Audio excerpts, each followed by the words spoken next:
오늘은 종교개혁 504주년이 되는 종교개혁 기념주일입니다. 전 세계적으로 10월 31일을 종교개혁주일로 지키고 있습니다. 독일에서 1517년 여러분이 잘 아시는 마르틴 루터에 의해서 종교개혁이 시작됐습니다. 여러분이 알다시피 가톨릭의 부정과 부패의 타락들 속에서 정치 권력과 연결되어 있는 수많은 탐욕들, 권력과 부정으로 가득 차 있는 것.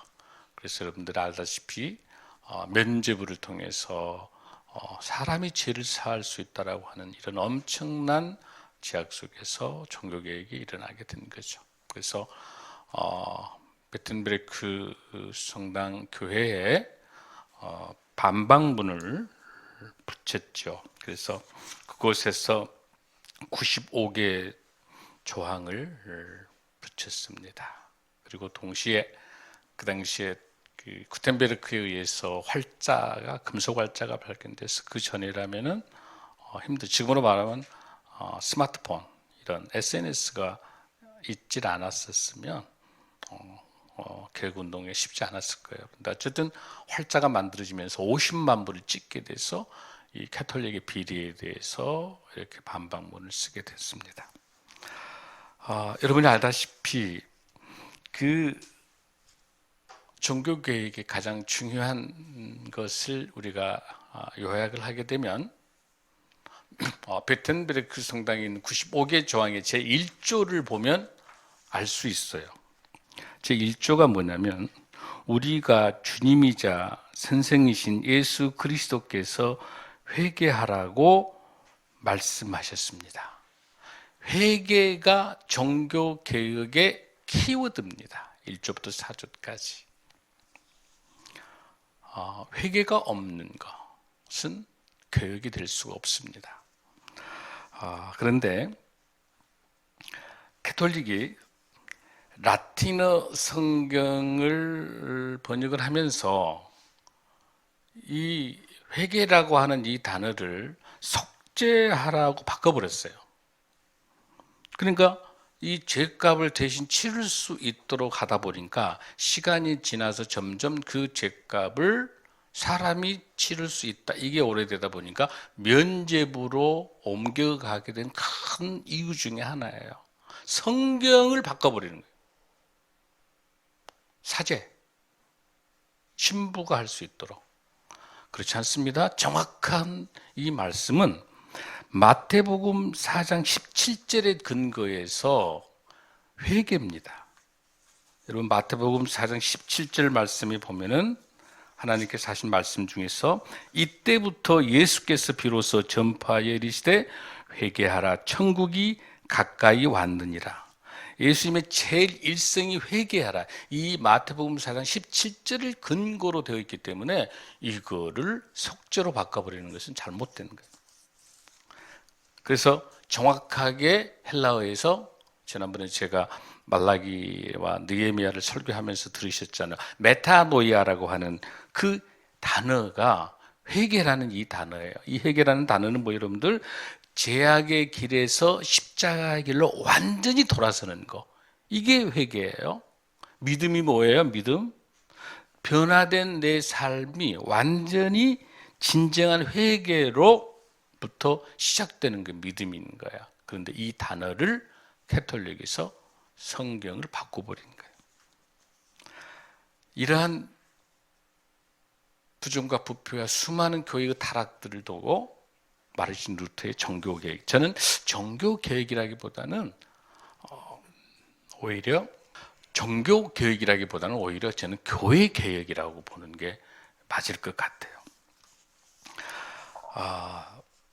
실질적으로 우리가 이 종교개혁을 설명할 때 가장 중요한 본질은 뭐냐면 오직 성경으로 돌아가라 라고 하는 솔라 스크립투라라고 하는 거, 그리고 오직 그리스도만으로 솔라 크리스토스, 그리고 오직 믿음 솔라 피데, 그 다음에 오직 은혜 솔라 그라티아. 그러면서 마지막 5번째의 종교개혁의 키워드는 오직 하나님의 영광을 위하여. 이건 솔리데오 글로리아예요. 이 5가지의 키워드 중에 가장 첫 번째가 뭐예요, 여러분들? 오직 말씀으로, 오직 성경으로 돌아가는 거. 그래서 그 당시에 이 성경을 정확히 모르니까 사자나 이런 신부들이 아주 재밌는 이야기, 만담 같은 거 하고 제대로 말씀을 강독을 못하는 경우에 사제가 부족해요. 계속해서 콜레라도 일어나고 수많은 전염병이 있으면서도. 그래서 이런 상황들 속에서 우리가 잘 볼 수 있는 거는, 저는 종교개혁을, 우리 교회개혁의 출발을 어디로 보고 있냐면 오순절 마가의 다락방에서부터 저는 보고 있어요. 이미 종교개혁이 시작이 된 것이죠. 성령이 충만한 120문도들에 의해서 하나님의 말씀, 성령의 임재를 통해서 하나님의 말씀대로 변화되는 거죠. 그게 우리 종교개혁의 훨씬 더 출발을 볼 수 있어요. 왜냐하면 그 당시만 보더라도 여러분들 그 AD 64년 정도에 보면은 네로의 엄청난 폭압과 압정이 있었을 때 그 죽음 앞에서 끝까지 신앙을 지켰던 그 중심에는 철저히 말씀에 사로잡혔단 말이에요. 그 이후로도 끊임없이 안티오니우스 질병이라든지 뭐 이런 질병들이 많이 있었어요. 그 당시에도. 그런 상황 속에서도 변함없이 끊임없이 말씀으로 살아갔던 거예요. 여러분이 잘 알다시피 종교개혁 그 과정들 훨씬 전에부터도 1347년도에 한 3년간부터 시작해서 15세기까지 전 유럽이 흑사병이 나돌았어요. 유럽의 전체 인구의 3분의 1, 1억 명이 죽었습니다. 그 당시에도. 그럴 때 어떤 상황이 있어요. 그때 그 당시에도 이런 수많은 전염병이 있었어도 그 중심에는 하나님의 말씀대로 사는 신실한 하나님의 사람들이 그것을 피하지 않고 포기하지 않았어요. 마르틴 루터가 종교개혁할 때도 엄청난 전염병이 돌고 있을 때 이런 책을 썼어요. 치명적인 흑사병으로부터 도망칠 수 있는 것인가? 그럴 때 마르틴 루터는 뭘 선택했냐? 가장 고통받는 이웃들과 함께하는 것이 그게 바른 개혁의 정신이다, 이렇게 생각한 거예요. 그 뒤로 1918년도도 스페인 독감으로 8천만 명이 죽게 되고 그 당시 우리 한국도 14만 명이나 죽게 된 거죠. 그럴 때 여러분들에게 아주 중요한 감동적인 이야기가 있습니다. 1895년도에 서울에가 콜레라가 가득 들어 있었어요. 서울의 인구가 그 당시 한 15만 명밖에 되지 않았는데 거의 6,152명이 죽게, 한 100명 중에 5명이 죽게 되는 콜레라 때문에 죽게 된 상황이 있어요. 그럴 때 언더우드 선교사와 에비슨 의료 선교사가 함께 있으면서 긴급하게 콜레라를 하면서 손을 잘 씻으세요. 지금 똑같아요.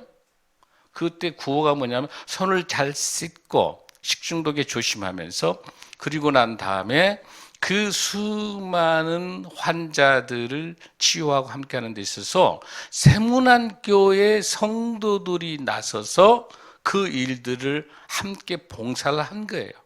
계몽운동 같이 하고 그 시체나 시신들이나 이런 것들도 다 성도 크리스찬들이 했어요. 그래서 고종이 너무 감사해서 그 하사금과 함께 이런 그 임금까지 줘서 그 돈으로 세운 교회가 세문안교회예요. 최초로 우리 한국인이 스스로 두 번째 소래교회가 최초의 첫 번째 자력된 교회고, 두 번째로 조선민족들이 우리 백성들이 직접 지은 교회가 세문안교회. 어떤 콜레라 할 때, 전염병이 있을 때. 즉 우리 한국교회가 지금 현재 10년간 거의 180만 명 정도가 줄어들었습니다. 2020년의 통계를 보니까 6개 교단에 40만 명이 줄어들었어요. 이 똑같은 상황이에요. 코로나 위기, 이런 전염병 위기 속에 교회가 어떻게 대처하느냐에 따라서 세상에서 바라보는 시각이 달라요. 2020년 3월 16일 날 신천지에서 코로나가 발생할 때 우리 한국교회는 바로 회개 운동이 들어가고 이 일이 적극적으로 더 적극적인 예방과 교육이 들어갔었어야 되는 거예요. 40만 명이지. 계속해서 지금 믿지 않는 성도들이 지금 기독교가 17%, 불교가 16%, 캐톨릭 7%인데요.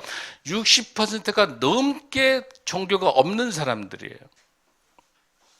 쉽지 않아요, 지금. 지금 세상은 바라보고 있었어요. 한국교회가 어떤 모습으로 이 팬데믹을 어떻게 받아들이는지를 보고 있었어요. 교회가 지역사회와 나라가 위기가 어려울 때 가장 먼저 앞서서 헌신하고 희생했던 게 한국교회였습니다. 그 이후로 일제시대 때도 엄청나게 일제 압박이 있을 때도 어땠어요? 그때도 병이 있을 때 가장 먼저 기독교가 나섰었습니다. 그러니까 많은 믿지 않는 사람들이 너무 기독교인이면 신실하고 믿음이 갔던 거예요. 그러니까 1919년 3.1운동 할 때 33인 중에 16명의 크리스찬 지도자가 나서서 나라가 위기 때 기독교가 나섰단 말이에요. 그 역사와 전통들, 6.25 때도 마찬가지예요. 그 신실성의 크리스찬의 그 사명들이 어디로 갔냐는 거죠.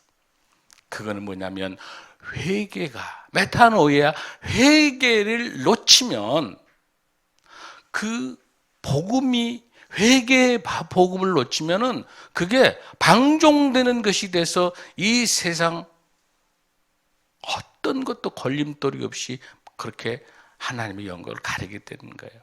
우리가 그런 비극을 겪었던 것들을 볼 때 종교개혁 우리가 504년 맞이하면서 다시 한번 진정한 계획이 무엇인지라고 하는 걸 생각하는, 그거는 철저하게 나로부터 회개, 우리로부터 회개, 한국교회의 회개가 회복되지 않으면 우리 기독교는 철저히 개토화될 수밖에 없는 거예요. 그리고 그 회개를 통해서 주님의 은혜가 너무 감사해요. 희생과 섬김과 나눔으로 가장 먼저 우리 한국교회가 회복해야 될 이 코로나 팬데믹 이후에 가장 생명적인 게 뭐냐면 거와 가와 나그네 우리 어려운 이웃들을 섬기는 섬김과 나눔과 희생의 봉사를 통해서 한국교회가 회개 운동들이 삶의 예배자로 변화되는 운동들이 지금 그 어느 때보다도 중요한 시기라고 생각합니다. 할렐루야. 그럼에도 불구하고 우리 교회는 여러분들이 기도하시면서 한 번도 코로나 위기 속에, 팬데믹 속에 2년 내내 한 번도 바퍼 사역을 멈추지 않았습니다. 코로나가 가장 위급할 때도 우리가 실드를 하고 대체식을 할 때 한 번도 쉬지 않고 이 위기 속에도 이 사명을 감당한 여러분들에게, 사랑하는 성도 여러분들의 헌신과 희생이 그래도 작은, 하나님 앞에서 작은 모습이라도 회개의 모습이, 우리의 죄악 때문에 탐욕과 탐심과 수많은 우리의 욕심으로 지구 환경 변화와 지구 온난화와 수많은 죄악들에 대한 그 결과를 우리가 조금이라도 회개하는 마음으로 바퍼 사역을 통해서 우리 어려운 쪽방촌, 또 우리가 한 달에 한 번씩 나눠서 사는 우리 노수 경제들, 쪽방촌 독거르신들을 섬기면서 작은 모습이라도, 또 우리와 같이 이름도 없이 빛도 없이 또 많은 교회들이, 아주 작은 많은 교회들이 그런 역할들을 잘 감당해 왔습니다.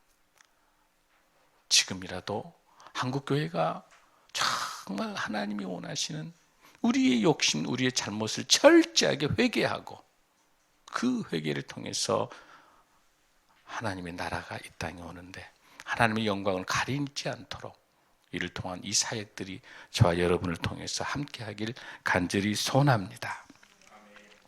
우리가 지금 말라기를 묵상하고 있는데 말라기 3장의 이 본문의 이 말씀을 한번 여러분들 보면, 만군의 여호와가 이르노라, 보라 내가 내 사자를 보내리니, 하나님께서 그렇게 이스라엘 백성들에게 하나님의 사랑을 보여주고 내가 너를 끝까지 포기하지 않은 하나님의 사랑을 보여준데도 수많은 제약들 속에서 하나님을 멀리하는 이런 이스라엘 백성들을 보고 말라기 선지자를 통해서 3장 1절 이렇게 말을 해요. 만군의 여호와, 이 만군이라는 단어를 쓴다는 군대 용어를 썼다고 하는 것은 영적 전쟁을 말하고 있는 거예요. 하나님의 사랑의 전쟁이에요. 안 되겠으니까 사랑에 대한 전쟁 같은 치열한 사랑을 하나님 보여주시. 만군의 여호와가 있는도라. 보라. 이 보라는 감탄사예요. 놀라운 감탄사죠. 보라, 내가 내 사자를 보내리. 여기서 내 사자는 누구냐면은 앞으로 올 이 사명을 감당할 누구냐면 세례 요한을 400년 전에 하나님께서 말라기 선지자를 통해서 말씀하고 계시는 거예요. 내 사자를 보내리니 그가 내 앞에서 길을 준비할 것이요, 또 너희가 구하는 바 주가 갑자기 그의 성전에 갑자기 임하면서 하나님의 심판을 예측하고 계시는 거예요. 너희가 사모하는 바 언약의 사자가 임하실 것이라. 여기서 나타내고 있는 언약의 사자는 바로 예수 그리스도를 보낼 수밖에 없는 하나님의 간절한 전쟁 같은 사랑을 보여주신 거야. 너희들이 이렇게 죄가 완연하고 이렇게 너희들이 회개하고 돌아오지 않는다면 가장 사랑한 예수 그리스도 한 분밖에 없는 독생자 예수 그리스도를 보내시겠다고 400년 전에 말라기 선지자를 통해서 하나님의 음성이 들려지고 있습니다. 여러분 듣고 계십니까? 우리 예수님을 보낼 수밖에 없는 하나님의 가슴 아픈 끝없는 아픔과 변함없는 사랑이 이 말라기 3장 1절에 가득 들어있는 거예요.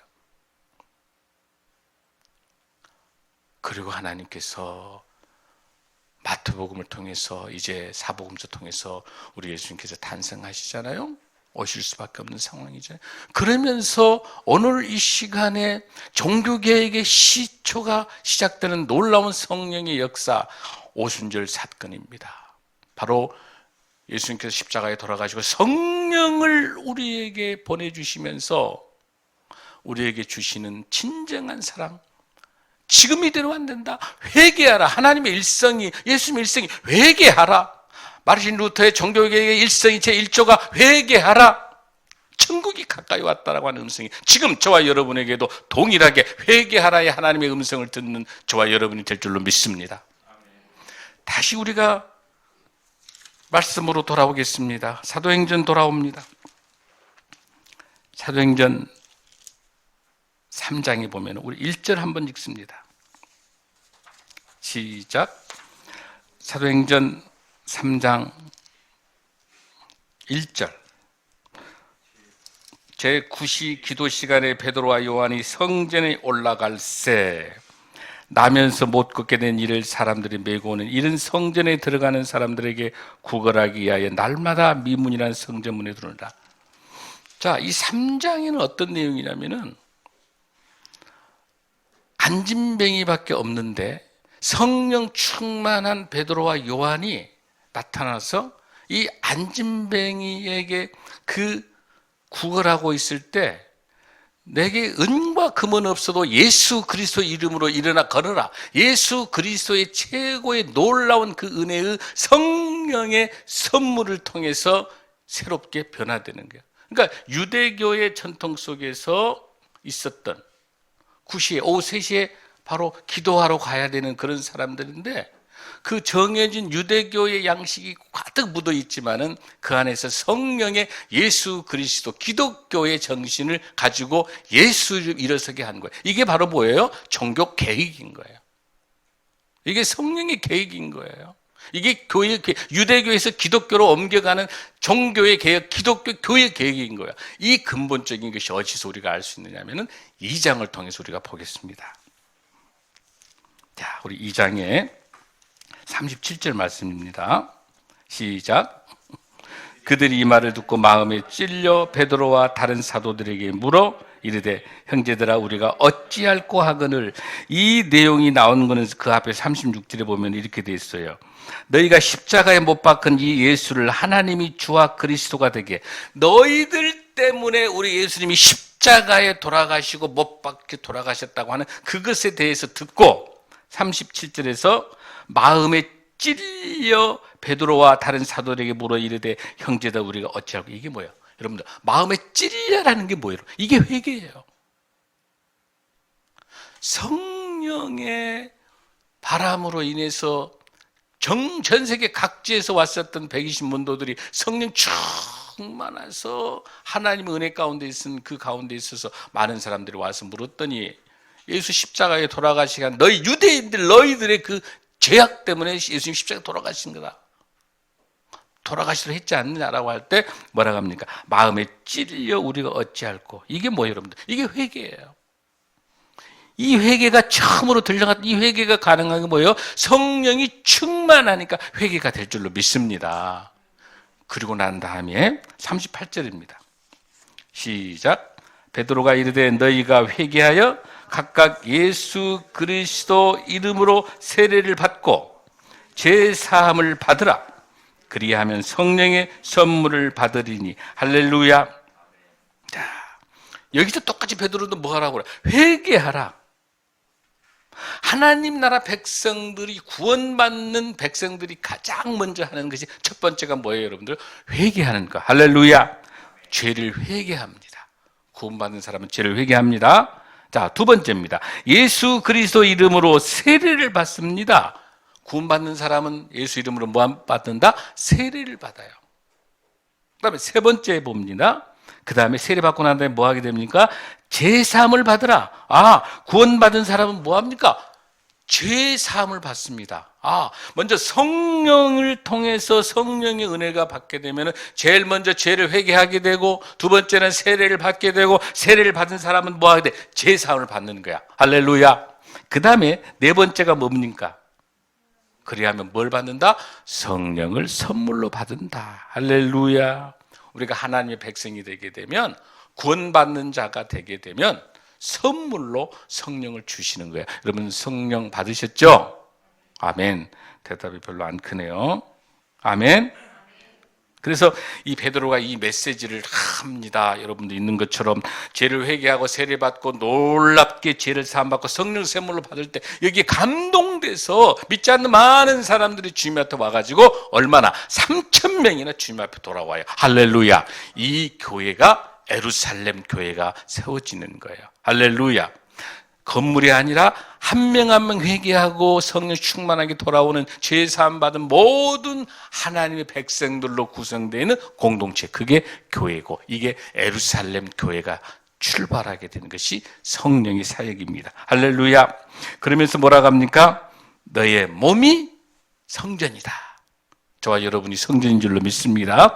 그리고 난 다음에 이제 하나님께서, 성령께서 주시는 말씀이 39절입니다. 시작. 이 약속은 너희와 너희 자녀와 모두 먼 데 사람 곧 주 우리 하나님이 얼마든지 부르시는 자들에게 하신 것이다. 성령 받아서 형성된 초대교회의 모습인 거예요. 아멘. 자, 그러면서 40절 시작. 또 여러 말로 확증하며 고나여 이르되 너희가 이 패간 세대에서 구원을 받으라 하니. 41절. 그 말을 받은 사람들은 세례를 받으며 이날에 신도의 수가 얼마나? 3,000이나 되었더라. 더하더라. 자, 그러면 성령 충만한 사람들은 어떻게 변화가 됩니까? 자, 42절에 보면은 우리 초기의 초대교회 예루살렘 교회의 모습을 보면, 그 유대교로 있다가 기독교, 우리 개신교, 기독교로 변화되는 그 종교개혁, 교회 개혁의 첫 출발의 모습을 볼 수 있어요. 어떻게 개혁됐죠? 제일 먼저 키워드가 뭐였어요, 여러분들?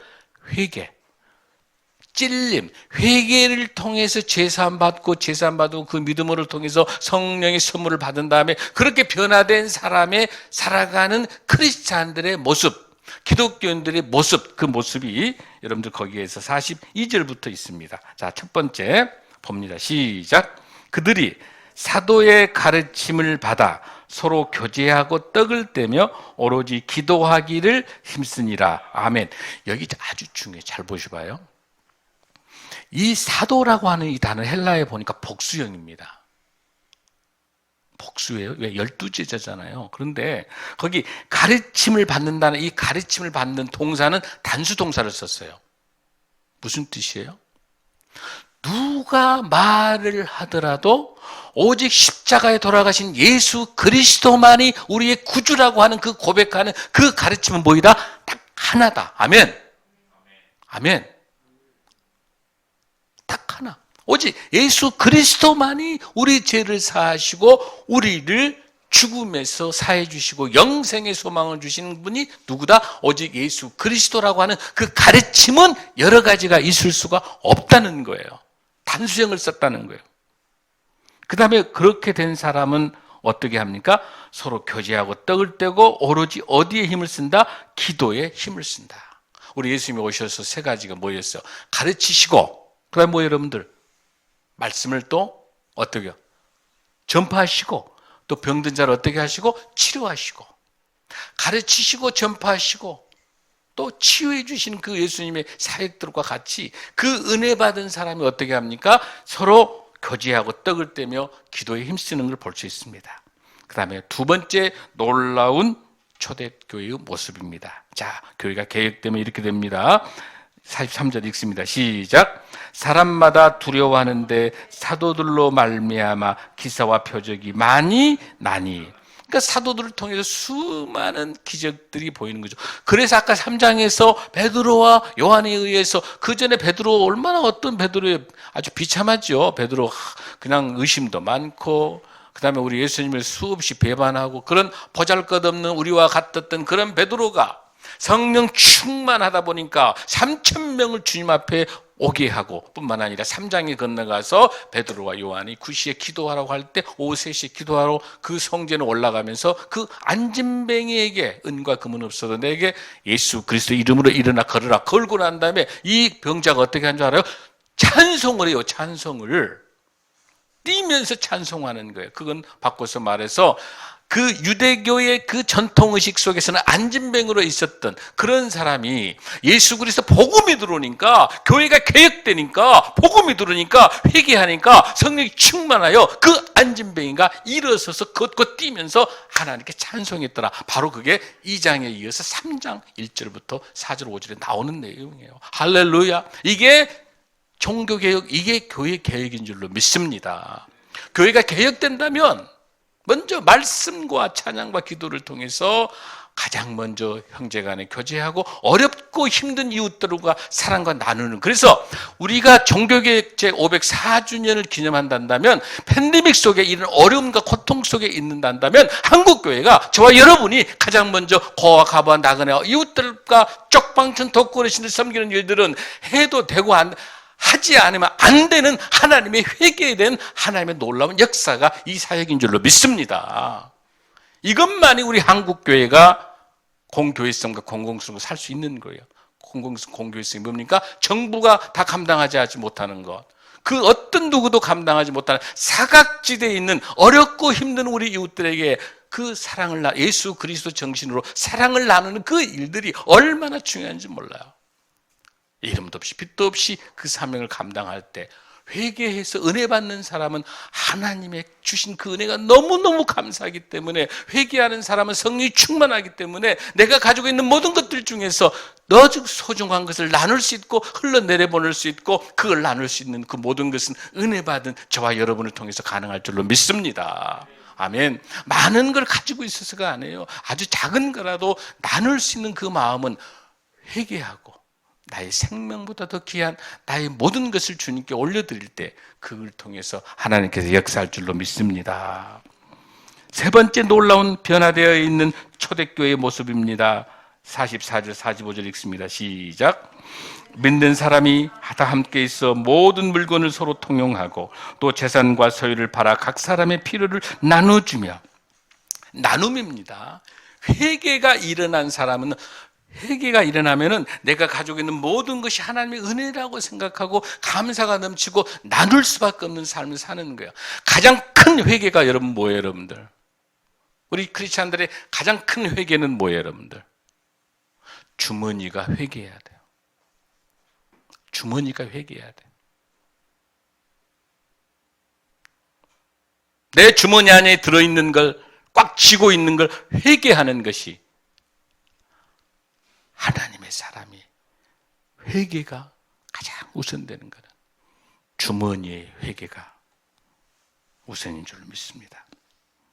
네 번째, 초기 교회의 모습을 봅니다. 46절입니다. 시작. 날마다 마음을 같이하여 성전에 모이기를 힘쓰고 집에서 떡을 떼며 기쁨과 순전한 마음으로 음식을 먹고, 아주 중요한 포인트를 갖고 있어요. 개혁되어 있는 교회는 어떤 모습이냐면 성전에 모여서 함께 기도하고 예배를 드리고 난 다음에 그 다음에 집에 가서 뭐예요? 떡을 떼며, 즉 교회 성전, 우리 마음의 성전인 우리가 모두 다가 함께 각자 성전인 각자가 각자의 삶의 예배자로서 여러분이 있는 일터에서 여러분의 직장과 여러분의 가정과 그곳에서 예배자로 살아가는 그곳 하나하나 여러분들이 다 성전인데, 그런 성전이 여러분들이 주일날 함께 모여서 이렇게 예배를 드리고 여기서 은혜 받고 성령 충만해서 어디로? 집에 가서 나눔의 떡을 떼는 거예요. 그 은혜 받았던 그것을 집에 가서 떡을 뗀다고 하는, 집에서 성찬의 개념을 가지고 집에서 나눔과 가족과 이웃과 떡을 떼고 있는 거예요. 그 다음에 여러분들 이어서 보세요. 47절 시작. 하나님을 찬미하며 또 온 백성에게 친송을 받으니 주께서 구원받는 사람은 날마다 더하게 하시리라. 할렐루야. 말씀을, 주를 통해서 말씀을 하고 우리가 말씀을 적용해 가지고 충분히 성령이 충만한 삶을 살고 있는 사람이 집에 가서 가정에서 자녀와 모든 공동체 속에서 떡을 떼면서 아름다운 교제를 하고 난 다음에 어디로 나가냐? 세상을 향해 일터로 나가서 어떻게 하는 거죠? 온 백성에게 친송을 받아야 돼요. 직장에서 친송받아야 돼요. 조금 직장에서 손해보더라도 직장에서 여러분의 정말 헌신과 섬김을 통해 그 이후에 믿지 않는 많은 직장의 동료들이 칭송이 와야 돼요. 세상에서 칭송이 있어요. 아, 크리스찬 믿어도 돼. 아, 기독교인이구나. 믿어도 돼. 아, 그 사람 그래. 절대 그 사람은 크리스찬인데 그럴 사람 아니야. 칭송을 받는 거. 그러면서 뭐라고 합니까? 그렇게 돼서 구원받는 사람이 날마다 더하는 역사가 있을 줄로 믿습니다. 종교개혁은 교회개혁이고, 교회개혁은 우리의 성도들의 한 분 한 분의 개혁이 돼야 될 줄로 믿습니다. 그 개혁은 회개에서 출발하는 거예요. 회개에서. 코로나 팬데믹, 여러분 지금 내일부터 사회적 거리두기 포함해서 새롭게 일상이 변화되지만 굉장히 위험합니다.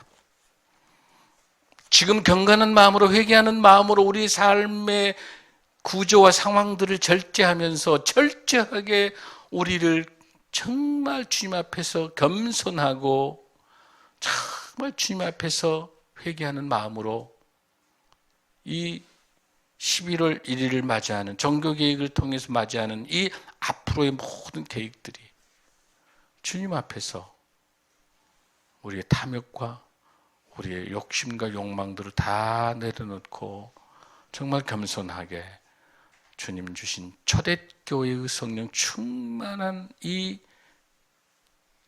종교개혁, 교회개혁의 첫 출발인 성령의 충만함을 통해서 저와 여러분의 인생 속에 살아갈 때 주님 주신 놀라운 은혜, 말라기와 같은 이 시대 속에서 결코 포기하지 않으신 하나님의 사랑을 늘 생각하면서 말씀으로 돌아갈 때 저와 여러분에게 놀라운 하나님의 축복으로 임할 줄로 믿습니다. 여러분의 계획과 여러분이 기도하는 모든 제목들, 하나님의 방법과 하나님의 시간대 반드시 하나님께서 꼭 필요할 때 그 타이밍 때 하나님께서 역사하실 줄로 믿습니다. 일상으로 되어 있는 것들에 여러분의 인생을 걸지 마십시오. 일상이 정해놓은 룰에 여러분의 인생을 걸어서 그 걸림돌이라고 생각하고 포기하지 마십시오.